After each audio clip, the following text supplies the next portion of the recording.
My name is Haley Monroe. I'm 32 years old, and the first time I truly saw my family, really saw them, was from a hospital bed, with a needle in my arm, screws in my leg, and no one in the waiting room. Not even my dad. You'd think waking up from a near-fatal car crash would be the moment. You'd think the pain, cracked ribs, a fractured femur, internal bleeding would be what broke me. But it wasn't. It was the silence. No missed calls, no frantic footsteps in the hallway, no flowers, just beeping monitors and the nurse asking, "Do you want me to contact your emergency contact?" I whispered, "Robert Monroe, my dad." She nodded and left. That was Tuesday night. He didn't show on Wednesday, not Thursday. And by Friday morning, I was still lying there, staring at a water-stained ceiling tile, trying to convince myself he was just delayed. Maybe he was traveling. Maybe he hadn't gotten the message.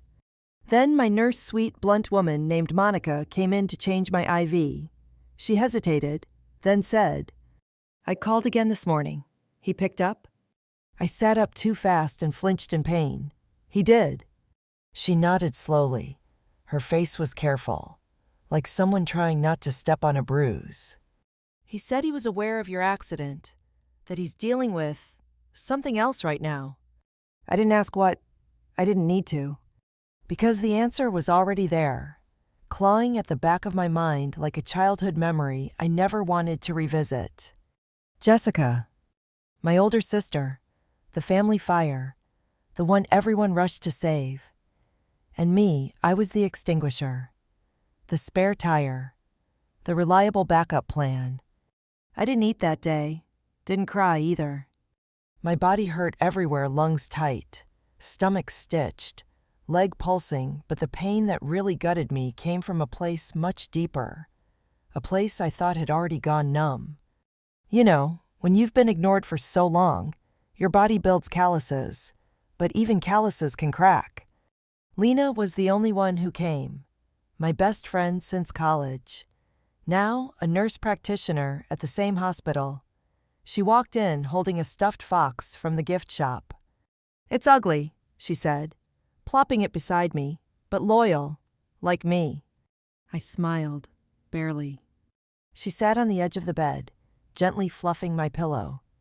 "Your family knows you're here, right?" I didn't answer. I didn't have one. On paper, sure. But in practice, I was a daughter when it was convenient, a sister when it was strategic. On the fourth day Saturday morning, I heard shoes clicking in the hallway. I looked up, expecting Lena. But it wasn't her. It was him. Robert Monroe. Tailored coat, shirt still crisp, phone in hand. He looked like he'd just stepped out of a boardroom. His jaw sharp, eyes scanning the room like he was assessing damage. He didn't say, "Oh my God, Haley," didn't rush to my side, didn't hug me. Instead, he said, "Hey, you look awake." I blinked. 4 days now. He blinked back. Right, they told me. He pulled up the chair like it physically burdened him and sat with a sigh. And that's when he said it. "Jess is in a bit of a situation." He didn't even look me in the eye. "She made some bad decisions with her investment stuff. Real mess. She needs help." I stared. He went on, "You've always been the stable one. You've got some savings, right? Something from your job. She just needs enough to hold her over." I could feel my ribs tighten. The stitches along my side screamed. I was sitting there, bruised, broken, cut open, and he was asking me for money. For Jessica. I wanted to laugh, but I couldn't breathe deep enough for it not to hurt. "I almost died," I whispered, "and you're here to talk about Jessica's money problems." He raised his eyebrows, like I was the one being dramatic. "Of course I care, but Jess is in free fall. You don't know what she's going through." I almost choked. "Oh no, just a metal rod in my leg and a collapsed lung. But yeah, poor Jessica." He looked genuinely confused, like he couldn't understand why I wasn't reaching for my checkbook. She's your sister. You two used to be close. No, Dad. I used to clean up after her. I turned my face to the window. He didn't stay long after that. Just muttered, "I'll let you rest," and walked out. No, I'm glad you're alive. No, I was scared. Just Jessica. Always Jessica. After he left, the machines kept beeping, but everything else stood still. The air in that hospital room changed. It wasn't just disappointment, it was clarity. I'd spent 3 decades trying to be smart enough, kind enough, quiet enough, thinking that if I kept showing up, kept giving, they'd finally see me. But I was never their daughter. I was a safety net they didn't bother maintaining. And the worst part, I expected more, even after everything, even lying there, half broken. I still hoped he'd walk in like a real father. That's the kind of damage you carry when you've been the strong one for too long. That night, Lena came back. She brought soup and a phone charger, sat with me while I picked at noodles and avoided eye contact. "You okay?" I didn't answer at first. Then I whispered, "No, but I think I'm finally done pretending I am." She nodded, just sat there. No questions, no pity, just stayed. And for the first time in years, I let someone stay without feeling like I had to earn it. But the next morning, he came back. Coffee in hand, not for me, folder under his arm, face like stone. And this time, he didn't knock. He didn't knock. Just walked in like it was his office, and I was some employee who'd missed a deadline. He looked at me, through me like I was paperwork that had gone stale. I didn't bother sitting up. My leg was throbbing from the night.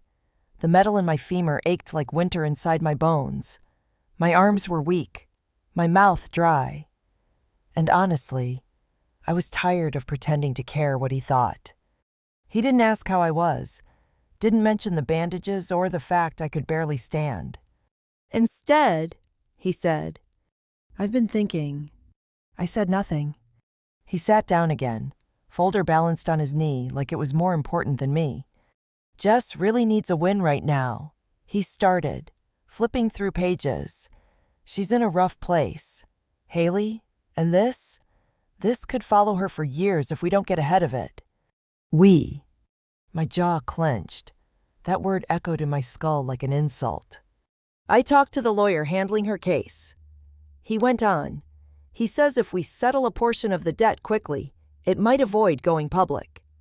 You know how reputation works, especially for young women. One scandal and I'm not giving her anything." The words came out flat, clean, like slicing paper. He froze. That subtle twitch in his jaw like someone had dared tell him no for the first time in years. "I'm not asking you to give it away," he said, voice rising. "It's a loan. You'll get it back." "No?" This time, I looked him in the eye. Dead center. "You didn't come when I almost died, Dad. You didn't call. You didn't text. You showed up 4 days later to ask for money." He scoffed, actually scoffed. "Don't be dramatic. You're alive, aren't you?" There it was, the sentence that cracked something inside me wide open. I stared at him, heart pounding.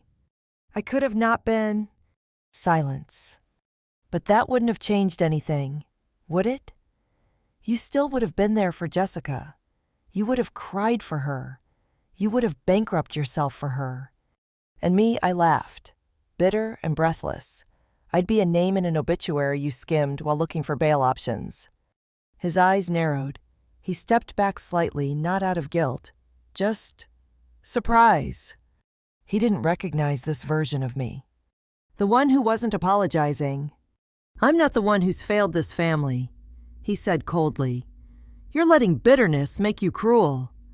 I shook my head. "No, bitterness is what happens when you spend your whole life being told you don't matter unless someone else needs something." He stared, his mouth pressed into a line. And then, in the lowest tone I'd ever heard from him, he said, "If you let Jessica fall, she won't be the only one we cut off." I didn't blink. You already cut me off a long time ago, I whispered. You just didn't notice. He left without another word, not even a glance back. This time, I didn't crumble. Instead, I exhaled, slowly, felt the weight shift in my chest. It wasn't freedom, not yet, but it was the first breath of it. The next 2 days were quiet. Nurses came and went. Lena sat with me in the evenings, never asking for more than I could give. We watched trash TV on mute and made up our own dialogue. We didn't laugh much, but sometimes we smiled, and that was enough. Monday morning, I was discharged. Crutches, instructions, a pill schedule, a list of follow-up appointments I wasn't sure I'd make. Lena helped me get dressed. Jeans over the brace, an old hoodie, sneakers I could barely tie. When we got to my apartment building, I wanted silence, just my couch, and maybe something dumb on Netflix. Instead, they were there. My father, Jessica. She wore oversized sunglasses and clutched a designer purse like it was a lifeline. He had that same folder. I stopped halfway up the stairs. My crutches echoed with every step. They must have called the hospital, gotten my discharge time. No one told me they'd be waiting. Haley, my dad said, like nothing had happened. We just need 5 minutes. I didn't move. I already said no. Jessica stepped forward. Her voice trembled too perfectly. I know I messed up, she said. I'm not proud of it, but I'm your sister. Doesn't that mean something? Her tone was rehearsed, tearful, like she was auditioning for empathy. And for a second, just one, I saw her the way I used to when I was 10, and she read me stories, or let me borrow her hoodie on cold mornings. But then I remembered. She wasn't at the hospital. Not once, not even a text. You weren't there, I said quietly. Her face flinched, just a bit. Then she recovered, put on that same mask. We didn't know how bad it was. Dad said you were fine. Because you didn't ask. My dad's voice sharpened. Don't turn this into some moral crusade. Your sister's future is at stake. My hands clenched on the crutches. And mine wasn't you didn't even check if I'd walk again. But now you're here. What to beg to bully? We're family, he snapped. Family means stepping up when it counts. Funny, I said. It only seems to count when you need something. Jessica started crying. Maybe it was real. Maybe it wasn't. I couldn't tell anymore. He didn't comfort her. Instead, he took one step closer to me. You think money makes you better than us? He hissed. You think having a job and a savings account gives you the right to abandon your sister? I didn't flinch. No, I said, but it gives me the right to decide who I give my life to. He opened his mouth again, probably to unleash one last threat. But I pulled out my phone, calm, steady. If you don't leave right now, I said, I'm calling the police. For the first time, he blinked. Like I'd spoken a foreign language, like this wasn't how daughters were supposed to behave. He turned to Jessica, muttered, Let's go. They left. No apology, no goodbye, not even a backward glance. I stood there in the hallway, still trembling, still gripping my phone like a weapon. But I didn't fall. Not this time. I didn't cry after they left. Not then. But my hands didn't stop shaking until I sat down on the couch and pulled a blanket over my lap, more for protection than warmth. My phone lay next to me, screen still lit, their names still sitting there in the call history like a scar. I deleted them, both. And for the first time in my adult life, I didn't feel guilty about it. Later that night, I opened the kitchen drawer and pulled out a worn plastic folder. Inside was a stack of documents, tax records, emergency contacts, passwords, my lease. And tucked inside the back sleeve, between an old Target receipt and a grocery list from 3 months ago, was my Social Security card. I hadn't looked at it in years. Not really. I held it in my hand, the cheap blue paper soft from time and handling. The numbers faint, but still legible. My name, Haley Monroe, was there in print. But it didn't feel like mine anymore. Not with Monroe at the end. Not when the only thing that name had ever earned me was exhaustion. I placed the card on the kitchen table, sat across from it like it might speak. It didn't. So I did something else. Something quiet. Something final. I opened my laptop and drafted an email to myself. Subject line, "You chose you." It wasn't long, just enough. You could have given in again. Could have written the check, swallowed the words, played the good daughter one more time. But you didn't. You said no. And no didn't make you cruel. It made you free. I hit send, watched the little ping animation, and let myself breathe. 3 days passed. I didn't hear from them. Not a text.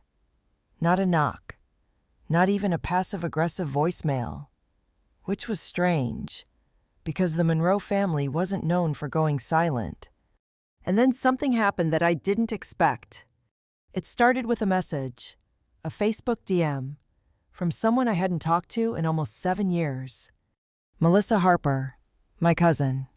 She and I had been close once summer vacations, sleepovers, birthday parties where we snuck cupcakes before dinner. But life had pulled us apart. Different colleges, different cities, different orbits. The message was short. "Hey, I don't want to overstep, but I heard from your dad. He said you're refusing to help Jessica because you're still bitter about childhood stuff. I just wanted to check. Are you okay?" I stared at the screen. Read it. Reread it. So they'd started making the rounds, painting me as bitter, petty, cold. Just like they always did when someone stopped playing along. I could have ignored it. I could have said, "Fine, let them say what they want."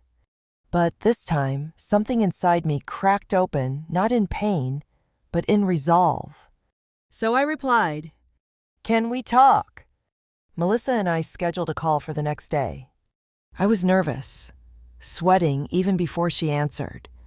But the moment her voice came through, gentle and familiar, something inside me softened. I told her everything. The accident, the hospital, the silence, the confrontation at my door, the emotional blackmail. I didn't sugarcoat it, didn't try to make myself sound better or worse. I just told the truth. When I finished, there was a pause. Then Melissa exhaled slowly and said, "That sounds exactly like them." And suddenly, I wasn't alone anymore. She told me things, stories I'd never heard, like how Jessica had borrowed thousands from our Aunt Camille last year for a failed startup idea, promised to pay it back in 2 months. She never did. When Camille asked about it, my dad told the family that Camille was bitter and jealous. They stopped inviting her to Thanksgiving. Another cousin, someone I barely remembered, messaged me the next day. "I always wondered why your parents acted like you weren't there. I saw it when we were kids. I'm sorry I didn't say anything." And then the most unexpected one, a message from Uncle Daniel, my dad's younger brother, the one who disappeared from family gatherings when I was in high school. "Your dad hasn't changed," he wrote. "He always covered for Jessica. I cut ties years ago. But you didn't do anything wrong. You just stopped playing the game." That phrase echoed in my head all night. You just stopped playing the game. And apparently, when you do that, the people still playing get scared. Because the next morning, my inbox was full. Stories, regrets, apologies. People I hadn't heard from in years suddenly found the courage to say, "We saw. We just didn't know what to do." And Lena, God bless her, sat beside me the whole time as I scrolled. I showed her one of the messages. She smiled and said, "Told you, truth echoes." And the thing about echoes is, they grow. They reach corners you thought were sealed. They fill silence that once swallowed you whole. I didn't destroy this family. I just stopped feeding the illusion. I stopped sacrificing my body, my money, my voice, just to be allowed to stand near the table. And when I stepped away, others finally saw how crooked the table really was. But I wasn't done yet, because there was still one truth left, one memory I'd buried deep. The year I gave up my dream, and it was time to dig it up. It was a memory I hadn't touched in years, not because I forgot, but because I'd trained myself not to want it anymore. I was 18, senior year, the day I got my acceptance letter to UC Berkeley.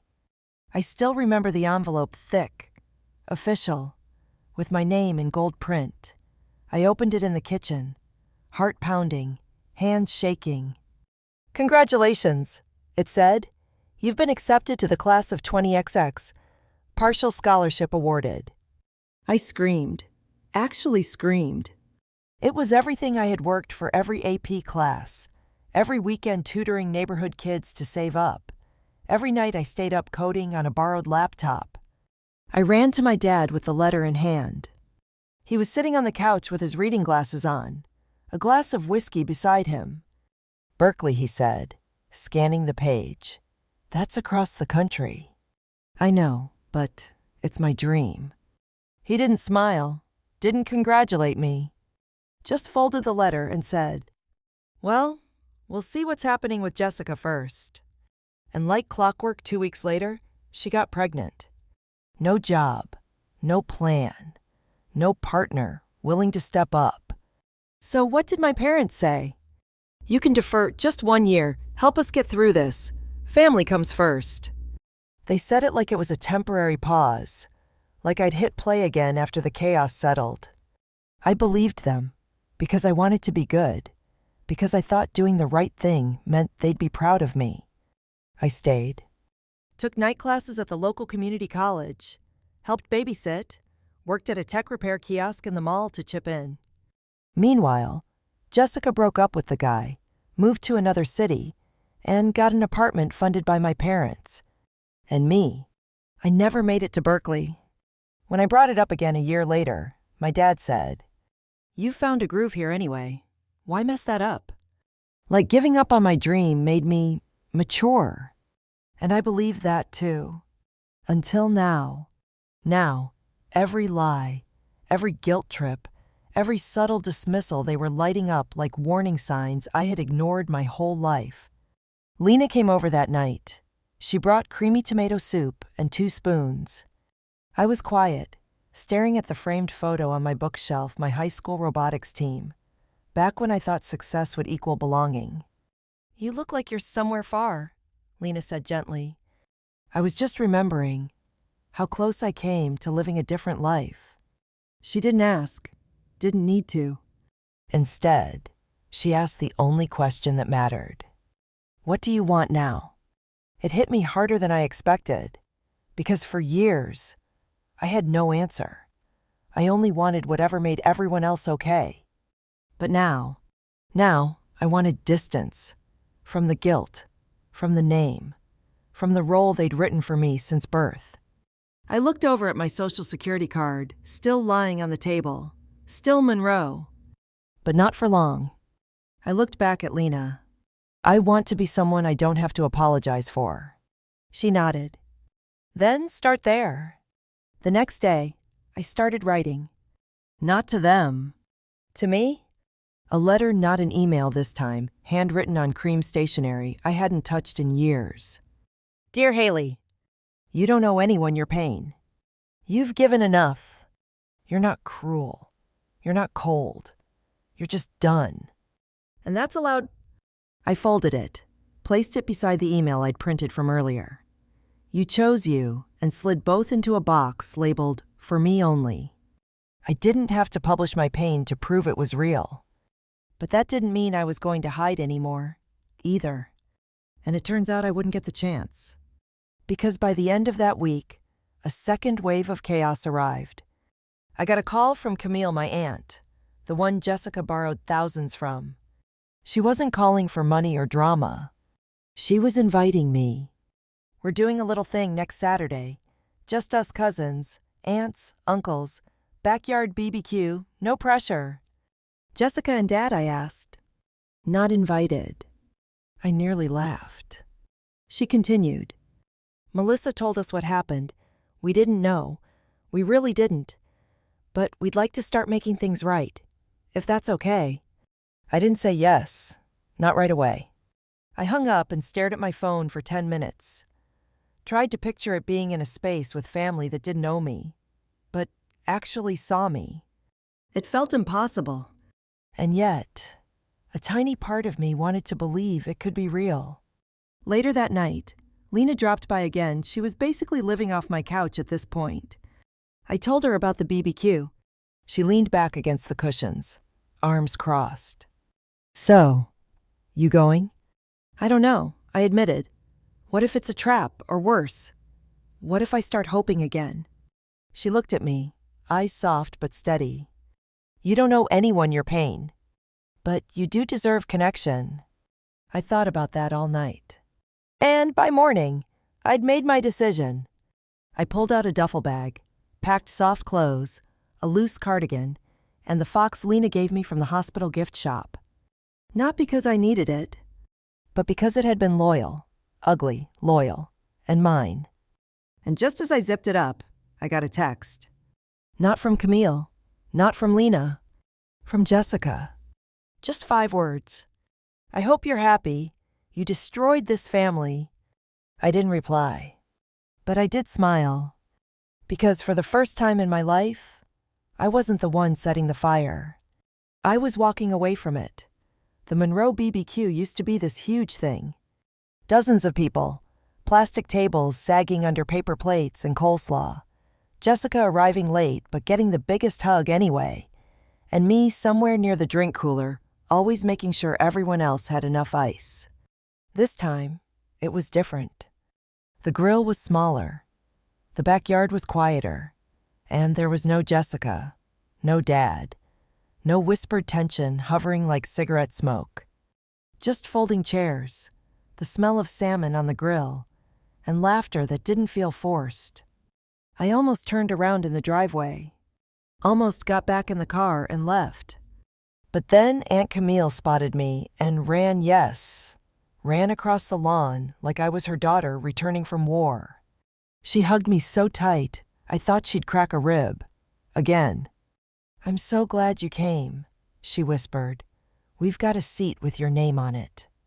No side eyes, no awkward silence. No one asked, how's Jessica, or why don't you just forgive them? Instead, people asked about me. How I was healing, what I'd been working on, what shows I was watching. Uncle Daniel grilled salmon and kept calling me the bravest damn Monroe I've ever met, which made everyone laugh, including me. There was something so disorienting about being seen, not tolerated, not used, just seen. But the strangest part, it didn't feel like revenge. It felt like relief. Midway through the evening, Melissa pulled me aside and handed me a glass of iced tea. You good? Honestly, yeah, I said, which is weird. She nodded toward the crowd. This isn't weird. This is what should have been happening all along. You just had to light the match. I thought about that for a second. Because for so long, I was told not to start fires, to be the water, the calm, the fixer. But maybe some fires need to burn to clear the rot. Later, I helped clear plates. Habit, I guess. And when Camille tried to stop me, I smiled. I'm not helping to be accepted, I said. I'm helping because I want to. She smiled back. A simple nod. Nothing performative. Just honest. As the sun dipped low and the string lights clicked on, something inside me clicked, too. Maybe this was what family could be when it wasn't currency, when it wasn't about keeping up appearances. Just people showing up because they want to. I sat under the patio umbrella, fingers curled around a mug of lukewarm tea, watching the kids play tag barefoot on the grass. I looked around the circle. Camille, Daniel, Melissa, the cousins whose names I was slowly remembering, and thought, I didn't lose my family. I finally found the part of it that knew how to love. 3 days later, the The silence from my parents was still intact. No calls, no letters, no olive branch. And for the first time ever, that silence didn't haunt me. It felt like air, fresh, unpressurized, mine. I changed the locks on my apartment. Updated my hospital emergency contact. Lena was now first on the list. Even changed the voicemail on my phone. "You've reached Haley. Just Haley." No Monroe? No apologies? Just me. Then, one afternoon, I got a text from a number I didn't recognize. Short, cold. "They're talking about you." I stared at the screen. It didn't say who they were, but I didn't have to guess. I opened Facebook and searched my dad's profile, something I hadn't done in months. That's when I saw it. They'd started spinning a new version of the story, public now. A carefully worded post.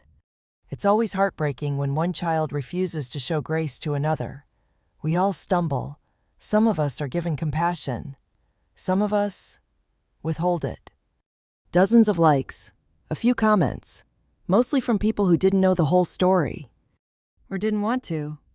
But one comment stopped me cold. From a family friend, someone we used to call Uncle Ray, though he wasn't related by blood. "I heard she's just sitting on the money, living her little life while her sister's drowning." Something hot and sharp shot through my chest. It wasn't anger. It was betrayal. I hadn't spoken a word publicly. I'd stayed quiet, composed, gracious, like always. And yet here they were, writing their narrative in real time, turning me into a villain, again. I closed my laptop, went to the kitchen, poured water, tried to breathe. But then I saw the box. The one labeled for me only. The one with the printed email "You chose you." The one with the handwritten letter to myself. I opened it, read both again. And then, for the first time in my life, I did something dangerous. I hit post. It wasn't a rant. It wasn't even long.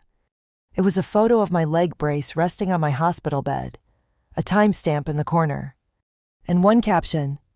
"This was the day my father first asked me for money, not to help me, to help my sister." You don't get to call that love. You don't get to rewrite it. I won't let you. I didn't tag anyone, didn't name names.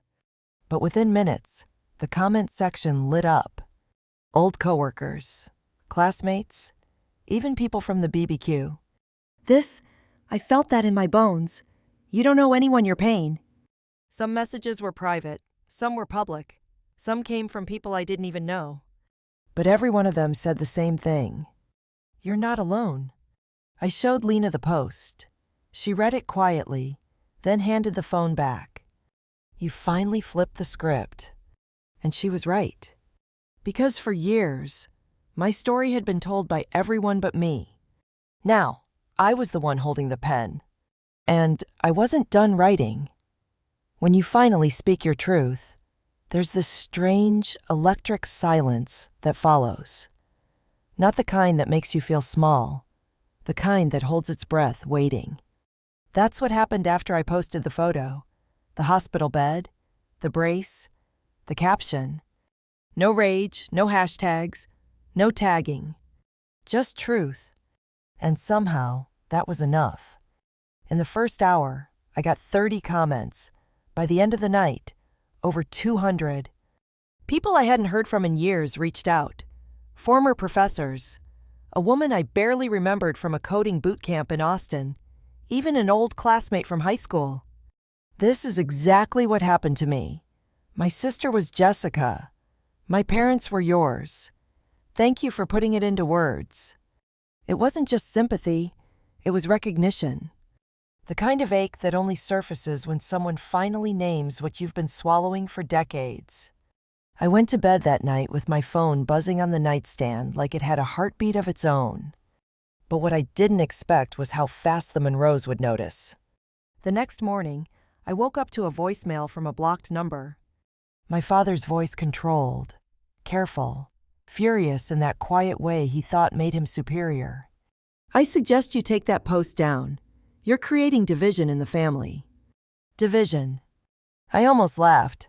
as if I had split the house when all I'd done was step out of the basement. Then came the calls. Aunt Cheryl, Cousin Matthew, even my mom, who had been largely silent this whole time, texted a vague warning. This isn't the right way to handle things. But none of them had been in the hospital. None of them had seen the inside of that silence. So I didn't flinch, didn't delete, didn't explain. Instead, I doubled down. I posted a second photo. This time, it was my Social Security card lying on my kitchen table, name partially blurred, but enough to show the truth. Haley Monroe. Caption: They gave me this name, but not the dignity to live under it. So I've stopped answering to expectations I never agreed to. That one hit differently. A friend of mine from work shared it with the caption, "Read this twice, then read it again." Within 2 days, local community pages had picked it up. A few podcast accounts reposted it with the headline, "When the strong daughter finally says no." Some people cheered, some rolled their eyes, but no one ignored it. And that's what terrified them most. Because now, they couldn't rewrite the narrative in secret. They couldn't guilt me in the group chat or spin their polished version at Thanksgiving. I'd stepped onto the stage and they couldn't drag me off. It got worse for them before it got better. A family friend, someone from my dad's golf club, commented publicly, "I always wondered why Haley never came to events. Thought she was just antisocial. Turns out she was just tired." That post alone got over 1,000 likes. Another cousin shared my words with a caption that simply read, "I'm proud to be related to her." Jessica didn't post anything herself, but people started noticing her silence. Even clients from her old startup commented on the post asking why she'd ghosted payments. One said, "So you had time to pressure your sister from a hospital bed, but not to refund us." It snowballed. Eventually, someone compiled screenshots and shared a full thread of everything from my hospital post to the voicemail my dad left. Yes, someone leaked it and called it the Monroe Silence. A few accounts even started using the hashtag #YouChoseYou. I didn't start it, but I didn't stop it either. Because this wasn't just about me anymore. It was about everyone who'd ever been the stable one, the responsible one, the don't rock the boat child. Lena came over that night with a bottle of red wine and her usual Trader Joe's snacks. She kicked off her shoes and flopped onto the couch like she owned it. "You know," she said between handfuls of peanut butter pretzels, "you started a movement." I didn't mean to. Doesn't matter. It's real, and it's making them sweat. Is that bad? She shook her head. No, it's overdue. Then she looked at me, really looked. "How do you feel?" I thought about it.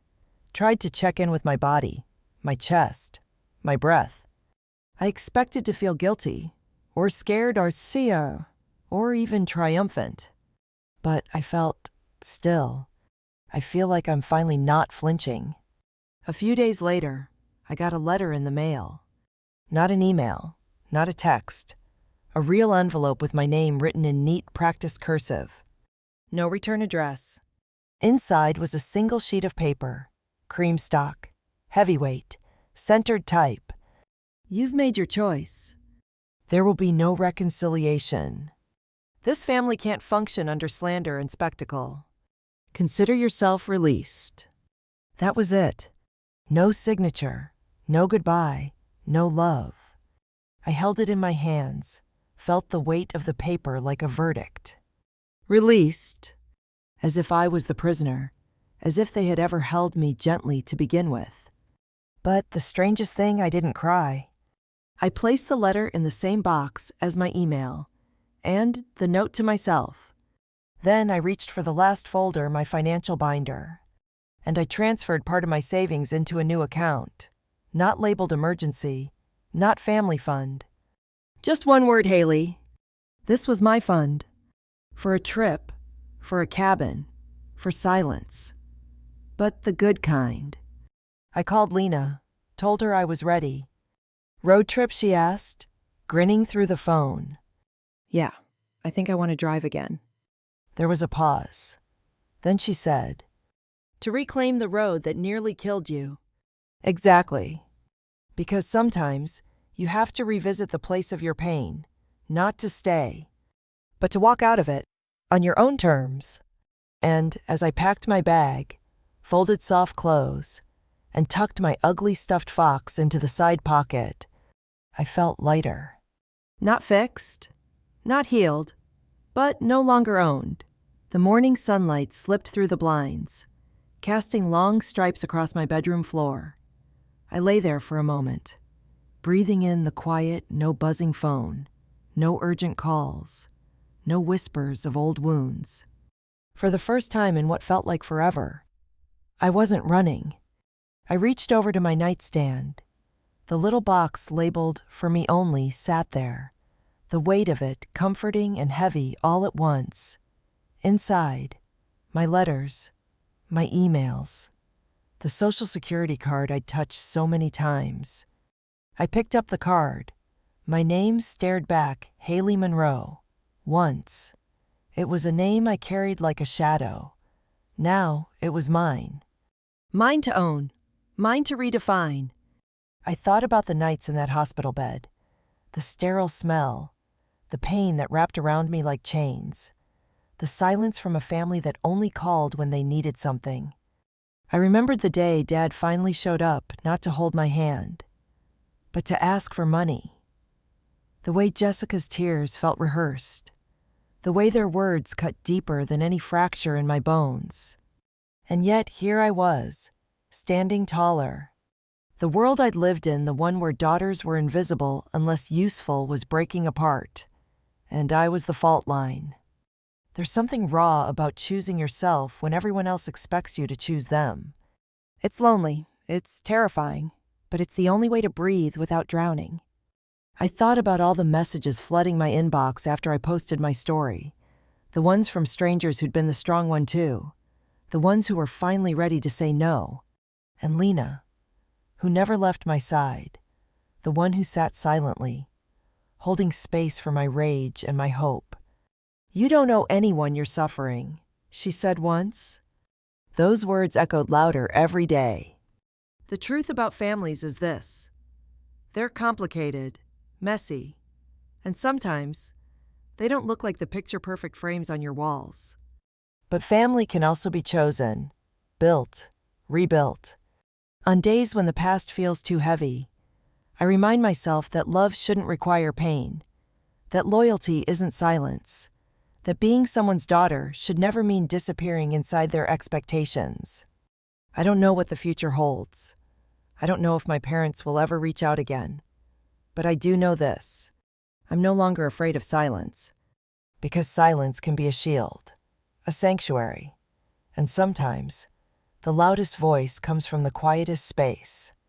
I stand here now, with my bruises, my scars, my fox from the hospital gift shop sitting on my windowsill, ugly but loyal. And I'm ready to drive again, to live again, to choose again. Not for them, not for anyone else, but for me. And if you're listening to this story, maybe it's time you choose you, too. Because in a world that tries to write your story for you, the bravest thing you can do is take the pen back. If this story moved you, don't forget to like, comment, you chose you, and subscribe. Share your own story or tag someone who needs to hear this. Remember, you're not alone. You deserve to be seen, and you deserve to live on your own terms. Thank you for listening.